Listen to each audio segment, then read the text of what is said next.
ایک طریقے کار ہوتا ہے اور اس سے ایک کہہ لیں کہ بوسٹ ہوتی ہے، ایک انرجی ہوتی ہے کھڑے ہو کے کسی چیز پہ چلیں۔ بسم اللہ الرحمن الرحیم۔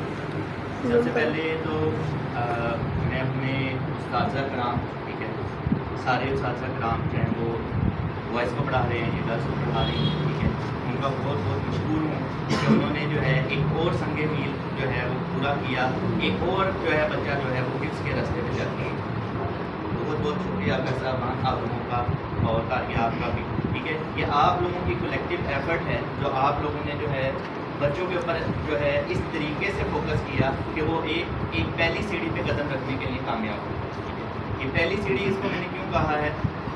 پہلی سیڑھی کہنے کا ایک بیسک مقصد ہے کیونکہ یہاں پر قرآن تھوڑا سا اگر ہم اس کو پیچھے سے میں آپ کو ایکسپلین کروں کہ میرا کانٹیکسٹ بتانا کیا چاہتا ہوں آپ کو، تو یہ میں مقصد بتانا چاہتا ہوں کہ جب اللہ تعالیٰ نے قرآن نبی کریم صلی اللہ علیہ وسلم کے اوپر نازل کیا 23 سال کے عرصے میں تھوڑا تھوڑا کر کے نازل کیا، آپ صلی اللہ علیہ وسلم کو جب جبرائیل علیہ السلام آتے تھے، ٹھیک ہے، پہلی وحی کا تو سب آپ لوگ جانتے ہیں کہ وہ کیسے نازل ہوئی، کیسے آپ صلی اللہ علیہ وسلم کے اوپر حضرت جبرائیل علیہ السلام نے ان کو پکڑ کے دبایا، آپ پڑھو، پھر انہوں نے پڑھا۔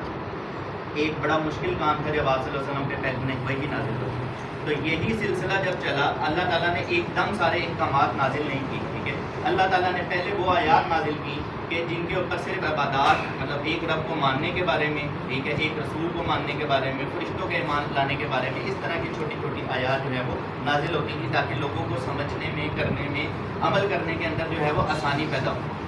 پھر آہستہ آہستہ جو ہے وہ احکامات جو ہیں وہ پورے معاشرتی اصول، قوانین، لیجسلیشنز، ٹھیک ہے، ایسے قوانین جو کہ ہمارے لیے جو ہے وہ پورا ایک معاشرہ جس سے ہم تشکیل دے سکیں، ٹھیک ہے، پھر وہ آپ صلی اللہ علیہ وسلم پہ نازل ہوئے۔ تو یہی وہ طریقہ تھا جس کے ذریعے پوری ایک مسلمان ایک امت بنی، ٹھیک ہے، اور ہم لوگوں نے ایک پوری دنیا پہ تقریباً 700 سال جو ہے وہ حکومت کی، ٹھیک ہے۔ وہ کیا تھا؟ وہ قرآن تھا جس کے اوپر عمل کر کے ہم لوگوں نے جو ہے وہ یہ ساری باتیں کی۔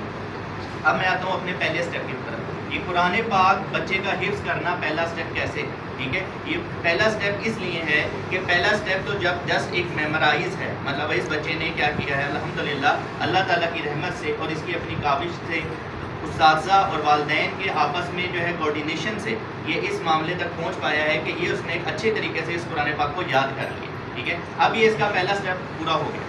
اب پہلا اسٹیپ جب ہم رکھ لیتے ہیں تو اس کے بعد ہمارا اگلا اسٹیپ کیا ہونا چاہیے اور بیسیکلی کیا ہوتا ہے، دین نے ہمیں کیا وہ اسٹیپ سکھایا ہے اور کیسے سکھایا ہے۔ بالکل جیسے میں نے آپ کو ابھی بیسک ہسٹری بتائی کہ پہلے احکامات، پہلے جو ہے وہ قرآن نازل ہوا، بیسک ہم نے اس کو جو ہے وہ سمجھنا شروع کیا۔ کوئی بہت سارے صحابہ کرام ایسے تھے جن کو قرآن کا تھوڑا تھوڑا حصہ جو ہے وہ یاد ہوتا تھا، ٹھیک ہے، جس کے اندر حضرت عمر، ٹھیک ہے، حضرت ابو بکر، کسی کو بھی پورا قرآن ایز اٹ از جو ہے انہوں نے پورا یاد نہیں کیا ہوا تھا، بٹ کچھ حصہ یاد کیا ہوا تھا، کچھ حصہ وہ یاد کرتے تھے، اور بہت سارے صحابہ ایسے تھے جن کو پورا بھی قرآن آتا تھا، ٹھیک ہے۔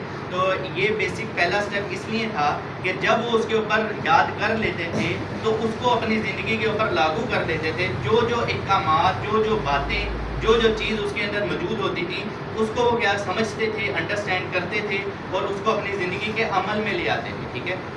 اور اس کی بہترین مثال جو ہے ہمارے نبی صلی اللہ علیہ وسلم، جنہوں نے ہر قرآن پاک کے ایک ایک حصے کے اوپر عمل کر کے معاشرے کے اندر رہنے کے اصول، ہر چیز کو جو ہے وہ اپنے عمل کے ذریعے ظاہر کر کے جو ہے وہ بتایا۔ تو اب اس بچے کا بھی اگلا اسٹیپ یہی ہے کہ اب اس نے وہ یاد کر لی ہے، ٹھیک ہے، اب یہ کیا کرے گا اور اس کا کیا کرنا چاہیے، وہ یہی ہے کہ اس کو یہ یاد رکھے، ٹھیک ہے، اس کے اوپر عمل کرنا شروع کرے۔ عمل کرنے کے لیے سب سے پہلی کنڈیشن یہ آتی ہے کہ جب ہم کوئی چیز جس کے اوپر ہم نے عمل کرنا ہوتی ہے وہ ہمیں سمجھ آنی چاہیے، ٹھیک ہے۔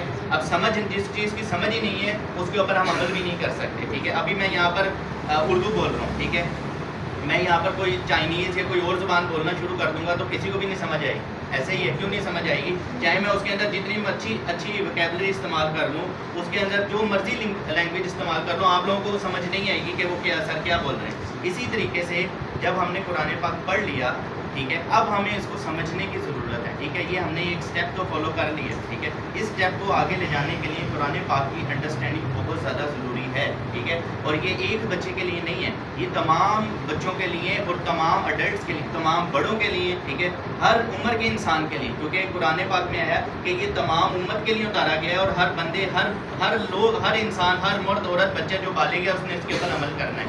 اور یہ ہر بندے سے قرآن پاک کا چوتھا سوال، ہم یہ بیسیکلی سنتے آئے ہیں کہ قبر میں ہمارے جو ہیں وہ 3 سوالات ہوں گے، ٹھیک ہے. چوتھا سوال بھی ایک ہونا ہے، وہ یہ ہونا ہے کہ آپ نے اپنی جوانی کہاں گزاری، ٹھیک ہے جی. یہ جو جوانی والا سوال ہے نا، یہ بڑا مشکل ہے، ٹھیک ہے. پہلے سوال تو ہمارے جو ہے عقائد کے اوپر مشکل ہیں بنے ہوئے ہیں، مگر یہ والا سوال جو ہے وہ یہ نہیں پوچھا جا رہا کہ کیسے گزار کے آگے، یہ نہیں پوچھا جا رہا کہ آپ کیسے گزار کے ہمیں ساری وہ بات بتائیں. فرشتے یہ نہیں پوچھیں گے، فرشتے یہ پوچھیں گے کہ یہ کیا وہ کتاب جو آپ کے پاس آ گئی تھی اس کے اوپر عمل کر کے گزار کے آئے ہوئے ہیں یا اس سے برعکس گزار کے آئے ہوئے ہیں. یہ وہ سوال کا یہ آنسر ہے کہ آپ سے جب پوچھا جانا ہے، ہم سب سے پوچھا جانا ہے، اور ہم سب کو یقین ہے اس بارے میں. یقین رکھتے ہیں نا اس بات پہ؟ ہم سب کو یقین ہے. یہ ہمارا اگر ہمارا یقین نہیں ہے تو اس کا مطلب ہے ہمارا ایمان کمزور ہے. الحمدللہ مسلمان ہیں، مسلمان تو ہم ہیں، مگر نام کے مسلمان بننے سے بہت زیادہ بہتر ہے کہ ہم وہ والے مسلمان بنیں جو ہمارے نبی کریم صلی اللہ علیہ وسلم چاہتے تھے. جس طرح کا معاشرہ انہوں نے ہمیں جو ہے وہ تشکیل کرنے کی جو ہے وہ قرآن پاک کے ذریعے، اپنی احادیث کے ذریعے جو ہے وہ ایکسپلین کی. ٹھیک ہے.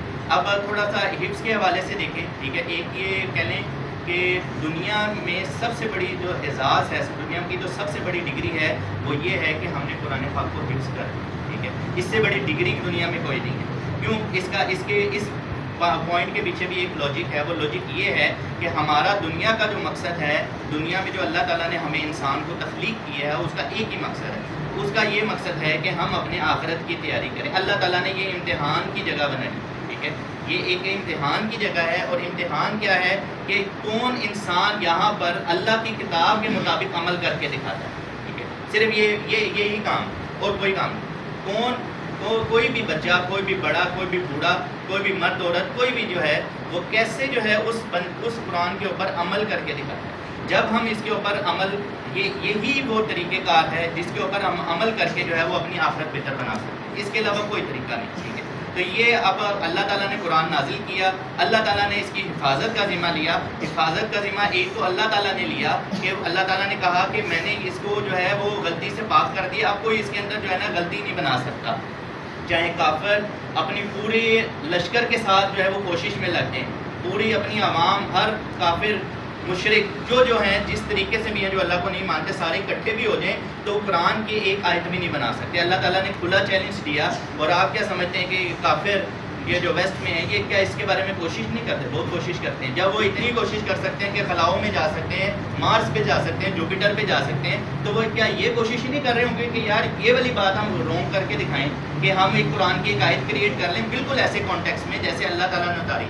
نہیں کر پائے. جتنے بھی جھوٹے نبوت کے دعوے دار گزرے ہیں، انہوں نے ایسی بہکی باتیں کی قرآن پاک کی طرز پہ بنانے کے لیے، کیونکہ قرآن پاک جو اپنا لہجہ رکھتا ہے، جو اپنا طریقہ رکھتا ہے، وہ فالو ہو ہی نہیں سکتا، اس کو کوئی پکڑ ہی نہیں سکتا. یہاں تک کہ نبی کریم صلی اللہ علیہ وسلم دنیا کی سب سے عظیم ترین شخصیت ہیں، ان سے زیادہ کامل انسان کوئی نہیں ہے نہ گزرا دنیا میں، اور نہ گزرا ہے، نہ آئے گا، کبھی نہیں ہے، قیامت تک کوئی نہیں آئے گا. ٹھیک ہے. بٹ جب وہ حدیث بیان کرتے تھے، ان کا لہجہ، ان کی آواز، ان کی بات، ان کی عربی بالکل مختلف ہوتی تھی. جب وہ قرآن پڑھتے تھے تو پتہ لگتا تھا کہ یہ اپنی بات نہیں کر رہے ہیں، یہ خدا کا کلام پڑھ رہے ہیں. یہ ان کی اپنی زبان نہیں ہے، مطلب یہ اپنے الفاظ نہیں ہے، یہ کوئی اور چیز، یہ کوئی اور نیچرل طاقت ہے، یہ جس کی بات بھی وہ بیان کر رہے ہیں. تو یہ ساری چیزیں ہمیں آئیڈیا ہوتا ہے کہ اب اتنی ورتھیبل کتاب ہے، اتنی وردی کتاب ہے. ہم نے ایک بچے کو پکڑائی، ہم نے جب اس بچے کو پکڑا دی، ٹھیک ہے، تو ہم نے سمجھ لیں کہ اب اس کے اوپر ایک بہت بھاری ذمہ داری ڈال دی کہ اب یہ اس کو سنبھالے گا بھی، اپنی زندگی پہ اس کو عمل میں لائے گا بھی، اور دوسروں کو اس کو سکھائے گا بھی. کیونکہ یہاں پر سیکھ لینے تک بات سٹاپ نہیں ہوتی. ٹھیک ہے. بات تو چلتی شروع ہی یہاں سے ہوتی ہے کہ بندہ پہلے خود سیکھے، پھر اس کو آگے پھیلانا شروع کر دے. یہی ایک اسلام کی ذمہ داری، جو یہ ہر مسلمان کی جو ہے اسلام میں ذمہ داری ہے. چاہے وہ جب وہ انسان بالغ ہو گیا، ٹھیک ہے، تو اس کے اوپر یہ ذمہ داری عائد ہو گئی کہ وہ قرآن سیکھے گا بھی اور قرآن سکھائے گا. ٹھیک ہے. دوسرا ایک چھوٹی سی بات میں کروں گا، زیادہ لمبا اور ڈیٹیل میں نہیں جا رہا، کہ ہمارے پاس دو چیزوں کو جو ہے نا دنیا میں نبی کریم صلی اللہ علیہ وسلم نے کہا کہ یہ بیسٹ ہے.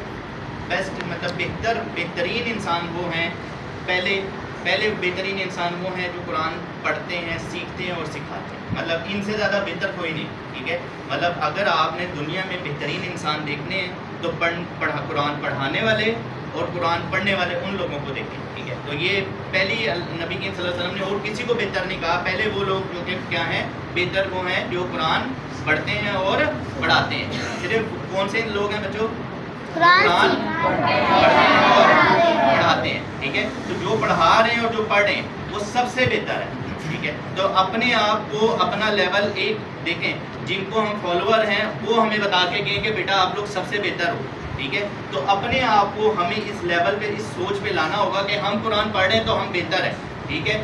چاہے کوئی سائنس آ جائے، کوئی سائنسدان آ جائے، کوئی سائنٹسٹ آ جائے، کوئی ریسرچر آ جائے، کوئی جرنلسٹ آ جائے، کوئی بھی آ جائے، ہم لوگ ان سے بہتر ہیں. اگر ہم اپنی نبی کریم صلی اللہ علیہ وسلم کی بات پہ اعتماد رکھتے ہیں تو ہمارا یہ یقین ہے، تو پھر ہمارا کانفیڈینس جو ہے نا وہ یہاں سے یہاں آ جاتا ہے جب ہم اس بات کو سوچ لیتے ہیں کہ ہم سب سے بہتر ہیں، ٹھیک ہے. اور یہ ہمیں اپنے بچوں کے ذہن میں سوچ ڈالنی ہوگی، کریٹ کرنی ہوگی کہ ہم بہتر ہیں، ٹھیک ہے. جب ہم یہ سوچ کریٹ کر لیں گے نا ہم بہتر ہیں، تو پھر ہمارے میں سے کوئی بھی ٹرائی نہیں کرے گا کہ میں جو ہے وہ قرآن کو چھوڑ کے کسی اور راستے کو اپناؤں، ٹھیک ہے. جب وہ ایک دفعہ اس فیلڈ میں آئے گا تو وہ سوچے گا اب یہ میری یہی فیلڈ ہے، کیونکہ یہ تو فیلڈ ہی سب سے اوپر ہے. جب فیلڈ سب سے اوپر ہے، یہ کام سب سے اوپر ہے، ہمارے نبی نے کہا ہے کہ کام سب سے اوپر ہے، تو پھر یہ کام واقعی سب سے اوپر ہے. دوسرا یہ کہ اب ہمارا نبی صلی اللہ علیہ وسلم نے دوسرے بہتر انسان کو کہا، سب سے بہتر وہ انسان ہے جس کا اخلاق اچھا ہے، ٹھیک ہے. سب سے بہتر انسان وہ ہے جس کا اخلاق اچھا ہے. اس کی پوری حدیث یہ ہے کہ اپنے گھر والوں سے، ٹھیک ہے، چاہے وہ کوئی بڑا ہے، چاہے کوئی بچہ ہے، چاہے کوئی مرد ہے یا کوئی عورت ہے، ٹھیک ہے. تو یہ والا فیکٹر بھی ہمارے اندر جو ہے وہ بہت نیچے چلا گیا، ٹھیک ہے. معاشرے میں ہم بہت اچھے ہیں، بچے بہت اچھے ہیں ماشاءاللہ سے، یہاں پر آ کے گھر صاحبان کی ساری باتیں سنتے ہیں، مگر جیسے وہ گھر کے اندر قدم رکھتے ہیں ان کو ماں باپ کی عزت کا کوئی پتہ نہیں، اخلاق سارے ان کے غائب ہو جاتے ہیں، کیونکہ یہاں ڈنڈے سے اخلاق بنائے جا رہے ہوتے ہیں، ٹھیک ہے. تو یہ بچوں کو اوپر بھی، اور پھر ان کے اوپر اگر بڑوں کو دیکھا جائے تو بڑوں کا بھی یہی کردار ہے. انہوں نے کہاں سے سیکھا؟ بڑوں سے کیسے سیکھا ہے کہ والدین جو ہے وہ کبھی کوئی ریلیٹیو یا کہیں پہ جب موجود ہوتے ہیں تو وہ ماشاءاللہ سے بڑے اچھے سے بچوں سے اچھے طریقے سے ساری چیزیں سمجھا رہے ہوتے ہیں، مگر جیسے ہی وہ لوگ ہٹتے ہیں تو والدین بھی جو ہے بچے کو مار پٹائی شروع کر دیتے ہیں، سمجھانے کے لیے ہر طریقے اپنانا شروع کر دیتے ہیں. دونوں طریقوں سے جو ہے وہ بتایا جا رہا ہے کہ اخلاق صرف وہی ہے جو دوسروں کو دکھانا ہے، بلکہ اخلاق یہ نہیں ہے. اخلاق وہ ہے کہ جو نبی کریم صلی اللہ علیہ وسلم نے شو کیا. ہمارے پاس صرف ایک ہی ایگزامپل ہیں جن کو ہم کوٹ کر سکتے ہیں، وہ ہے ہمارے نبی کریم صلی اللہ علیہ وسلم رحمۃ للعالمین، ٹھیک ہے. اس کے علاوہ آپ کسی بھی شخصی مثال دیں گے، آپ اس کی زندگی میں کوئی نہ کوئی فالٹ نکال سکتے ہیں، ٹھیک ہے. مگر نبی کریم صلی اللہ علیہ وسلم ایک کامل انسان ہے، ان کی زندگی میں اللہ تعالیٰ نے ان کو معصوم قرار رکھا، ٹھیک ہے. اور باقی نبی کریم صلی اللہ علیہ وسلم کے تو ہم جتنی بھی بات بتاتے جائیں گے اس کے لیے ٹائم شارٹ ہو جائے گا. میں بس اس بات کو اینڈ کرتا ہوں اس بارے میں، اس کے اوپر نوٹ کے اوپر، کہ الحمدللہ اس بچے نے ایک پہلا سٹیپ اپنا جو ہے وہ کمپلیٹ کر لیا ہے، ٹھیک ہے. اب یہ بچے کے اوپر ذمہ داری آئی ہے کہ یہ اب اس چیز کو آگے بڑھائے گا، منزل کو یاد رکھے گا. منزل کو یاد رکھنے کے ساتھ ساتھ جو ہے اب اس کی ذمہ داری، اب وہ جو ایک حدیث ذہن میں آ رہی ہے تو بتانا ضروری ہے، ٹھیک ہے، کیونکہ نبی کریم صلی اللہ علیہ وسلم کا قول ہے کہ کوئی ایک بات ایک الفاظ بھی دوسرے تک پہنچا دو، ٹھیک ہے. تو یہ بچے نے اب اپنی ذمہ داری لی ہے، اب اس پورے خاندان کی ذمہ داری اس بچے کے اوپر آ گئی ہے. کوئی اس کے خاندان میں ایسا بندہ جس کو ناظرہ نہ آتا ہو، جس کو جو ہے وہ قرآن نہ آتا ہو، ٹھیک ہے، جو قرآن پڑھنے میں سستی کرتا ہو، اس کے لیے یہ رول ماڈل ہونا چاہیے، ٹھیک ہے. اس کے لیے کیسے رول ماڈل بنے گا؟ پہلے خود عمل کرتا ہوگا، پھر اس کو بھی پاس بٹھائے گا، چاچا، ماموں، دادا، کوئی بھی جو گھر میں موجود ہے ان سب کو بٹھائے گا. آج میرا یہ والا سپارہ سنیں، خود تو برکتیں کمائے گا، مگر کیا کرے گا؟ برکتیں بانٹے گا ابھی، ٹھیک ہے. یہ جو برکت بانٹنے کا طریقہ ہے نا، یہ صرف ایک ہی چیز دے رہی ہے، اور وہ قرآن. اور یہ لائیو کتاب ہے بیٹا. جب ہم اس کو پڑھتے ہیں تو یہ اللہ تعالیٰ جو ہے فرشتے کو بھیجتا ہے کہ فرشتے سنو جو میرا بندہ جو ہے وہ قرآن پڑھ رہا ہے، ٹھیک ہے. اور اللہ تعالیٰ خود بھی جو ہے وہ یہ سنتا ہے. یہ لائیو کتاب ہے. جب بھی ہم اس کو پڑھتے ہیں تو اللہ تعالیٰ خود ہمارے سے کنیکٹ ہو جاتا ہے، کیونکہ اللہ تعالیٰ نے قرآن میں کہا کہ اللہ تعالیٰ کی رسی کو مضبوطی سے تھام لو. نبی کریم صلی اللہ علیہ وسلم سے صحابہ کرام نے پوچھا کیا کون سی رسی؟ آپ نے کہا قرآن، ٹھیک ہے. بیسک ایک لفظ آنسر ہے قرآن، سمپل قرآن. تو ماشاءاللہ سے اس بچے کے سینے میں حفظ ہے، ٹھیک ہے، اس کے دماغ میں سٹور ہے. تو اب اس کی ذمہ داری بنتی ہے کہ اپنے گھر میں بھی اس کو امپلیمنٹ کرے گا، خود بھی پڑھے گا، دوسروں کو بھی پڑھائے گا. اور الحمدللہ، ٹھیک ہے، اس کے علاوہ میں شکر گزار ہوں کہ انہوں والدین کا، ٹھیک ہے، کہ ان لوگوں نے ایسی سوچ رکھی، ٹھیک ہے. یہ اللہ تعالیٰ کی طرف سے ان کے ذہن میں سوچ آئی اور انہوں نے ان کو پورا کیا. باقی بچے بھی اس کی طرح ایفرٹ کریں، الحمدللہ جلد سے جلد جو ہے اپنے قرآن پاک کو اہتمام کریں، تاکہ جو ہے آگے اگلے اسٹیپ کے اوپر جائیں، ٹھیک ہے. جزاک اللہ خیر.